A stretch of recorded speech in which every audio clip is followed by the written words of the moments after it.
اپنے پیٹ کی بھوک کو تو ختم کرنے کے لیے کچھ نہ کچھ کرنا ہے۔ اگر ملازمت، کاروبار، تجارت کچھ نہیں کریں گے تو ظاہر بات ہے سوال کریں گے، مانگیں گے، کسی سے قرض مانگیں گے تو کسی سے ادھار مانگیں گے تو کسی سے ویسے مانگیں گے۔ تو اپنے آپ کو سوال کرنے سے بچانے کے لیے کیا کرنا؟ نیت کرنا۔ یہ نیت کی درستگی ہے جس میں یہ چند باتیں انسان کو مد نظر رکھنی چاہیے۔ اور دوسرے نمبر پر فرمایا کہ سب سے پہلے صلاۃ الحاجت پڑھ لینی چاہیے، 2 رکعت صلاۃ الحاجت۔ اس کے بعد اپنی اس جاب کو سٹارٹنگ کریں۔ 2 رکعت صلاۃ الحاجت میں اللہ تعالیٰ سے مانگیں، اے اللہ میں نے اس کو حلال رزق کے حصول کے لیے شروع کیا ہے، آپ اس میں میرے لیے کیا فرمائیں؟ برکت بھی فرمائیں اور میرے لیے اس کو نافع بنا دیں۔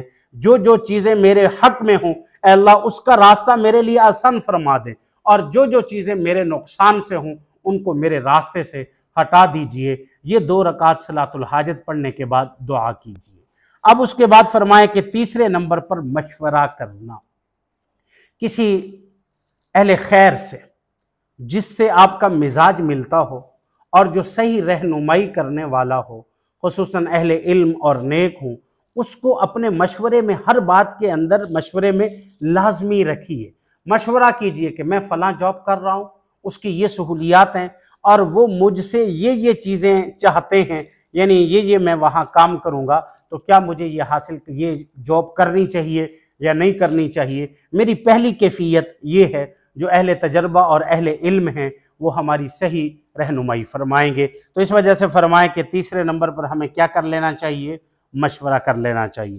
چوتھے نمبر پر فرمائیں کہ استخارہ، ہر نیک کام اور ہر اچھے کام کے ابتدا سے قبل ایک مسلمان کو استخارہ کرنا یہ ایک مسنون عمل ہے۔ اور استخارے کا جو سنت طریقہ ہے وہ یہ ہے کہ آپ 2 رکعت نماز سونے سے پہلے صلاۃ استخارہ کی نیت سے پڑھ لیں۔ جیسے عام نوافل پڑھتے ہیں ایسے ہی نوافل پڑھیں، وہ پڑھنے کے بعد اس کے بعد آپ استخارے کی دعا پڑھیں۔ استخارے کی ایک مخصوص دعا ہے، مختلف جگہوں پہ لکھی ہوتی ہے، نماز حنفی میں بھی لکھی ہے، بعض نے یاد نہیں تو آپ اس کو دیکھ کے بھی اس دعا کو کیا کر سکتے ہیں؟ پڑھ سکتے ہیں۔ جب وہ دعا پڑھ لیں پھر اس کے بعد آپ سو جائیں۔ اب اس میں بعض لوگوں کا ذہن یہ ہوتا ہے کہ جب ہم سو گئے ہیں تو خواب میں وہی کام آئے گا، یہ کر لوں یہ نہ کر لوں۔ ایسا نہیں ہے، بلکہ کئی دفعہ ایسا ہوتا ہے کہ خواب نظر آ جاتا ہے، اس خواب میں اللہ تعالیٰ ہمارے لیے اشارہ کر دیتے ہیں۔ جب وہ خواب نظر آئے تو اس خواب کو کسی معبر کے پاس، کسی اہل علم کے سامنے بیان کریں تاکہ وہ ہمیں اس کی کیا بتائیں؟ تعبیر بتائیں۔ اور کئی دفعہ ایسا ہوتا ہے کہ کچھ نہیں ہوتا، لیکن ہمارا ایک کام کے کرنے کی طرف دل جم جاتا ہے، اس کی طرف ہماری رہنمائی یہ ہوتی ہے کہ دل زیادہ مائل ہو جاتا ہے۔ اب جس کام کی طرف زیادہ دل میل ہو یوں سمجھیے کہ میرے استخارے میں اسی کا فائدہ ہے۔ اور اگر کبھی یہ ہوتا ہے کہ کچھ بھی نہیں ہوا تو آپ کو جہاں خود اپنا دل کہہ رہا ایک کام شروع کر دیں، لیکن یہ کہ جب وہ کام شروع کر دیں گے اب اللہ تعالیٰ اس کام میں خیر و برکت اس لیے فرمائیں گے کہ جب آپ نے اس کام کو شروع کیا تھا اس سے پہلے آپ نے کیا کیا تھا؟ استخارہ کیا تھا، ایسے نہیں کیا تھا۔ تو بعض رات عاملین سے استخارہ کراتے ہیں، وہ عاملین کے ایک اپنے طریقے ہیں، ان کو عاملین نے ٹھیک کہا ہوا ہے، لیکن جو مسنون طریقہ استخارے کا وہ میں نے آپ کو یہ بتا دیا، یہ استخارے کا کیا ہے؟ مسنون طریقہ ہے۔ اب اس کے بعد فرمایا کہ 5ویں نمبر پر جب یہ اپنے استخارہ کر لیا، اب اس کے بعد فرمایا کہ اللہ کے بھروسے پر جو ملازمت میسر ہے، جو موقع مل رہا ہے، آپ اس پہ کام شروع کر دیں۔ اللہ کے بھروسے پر، اللہ پر، اے اللہ میں نے استخارہ بھی نیت کو درست بھی کر لیا، اور اے اللہ میں نے صلاۃ الحاجت بھی پڑھ لی، میں نے مشورہ بھی کر لیا، میں نے استخارہ بھی کر لیا، اب اللہ پر بھروسہ کرتے ہوئے اس ملازمت میں کیا شروع کر دیجئے؟ کام شروع کر دیجئے، اس میں اللہ رب العزت تمہارے لیے خیر و برکت کے دروازے کھول دیں گے۔ اور پھر اس کے بعد فرمایا کہ 6 نمبر پر ثابت قدمی اور پر امیدی کے ساتھ رہیے۔ ایسا نہیں جسے کہ ہم اپنی زبان میں کہتے ہیں مستقل مزاجی، ایسا نہیں ہے کہ 2 دن ایک جگہ پہ کام کیا، بھئی یہ تو ٹھیک نہیں ہے، چھوڑ دیے، پھر 2 3 4 دن 1 ماہ ایک جگہ پر کام کیا، یہ ایسے کوئی نہ کوئی نقص نکال کے اس کو چھوڑ دیا۔ بھئی دیکھیں ایک معاشرہ دنیا کا معاشرہ ہے، یہاں کچھ چیزیں ہمارے مزاج کے مطابق ہوں گی اور کچھ چیزیں ہمارے مزاج کے خلاف ہوں گی۔ آپ کو کبھی بھی ایسا ماحول نہیں ملے گا جس میں 100% ہر چیز آپ کے مزاج کے مطابق ہو، بلکہ مزاج کے مطابق بھی ہوں گے اور مزاج کے مخالف بھی ہوں گے۔ تو اس وجہ سے ثابت قدمی کے ساتھ، اور پھر 7ویں نمبر پر جب وہ آپ کو ملازمت مل گئی ہے، اس ملازمت پر اللہ کا شکر ادا کیجئے۔ اے اللہ، آپ نے اس حصول رزق کے حصول کا ایک ذریعہ عطا فرمایا اور ایک اچھا ذریعہ عطا فرمایا، اس پر اللہ کا شکر ادا کیجئے۔ اور پھر ایک چیز یہ ہے، جائز ملازمت کے حصول کے جائز ذرائع کو اختیار کرنا، یہ بھی شرعاً جائز ہے۔ بھئی ایک آدمی ملازمت کی تلاش میں ہے، تو اب اگر وہ جائز ذرائع اپناتا ہے، مثلا لوگوں کے ذمہ لگا دیتا ہے اور اسی طریقے سے سوشل میڈیا پر اپنا ایڈ چلا دیتا ہے، میں اس چیز کی مہارت رکھتا ہوں، مجھے اس چیز کی جاب کی ضرورت ہے، تو یہ جائز ذرائع اپنانے میں شرعاً کوئی حرج نہیں ہے، یہ جائز ہے۔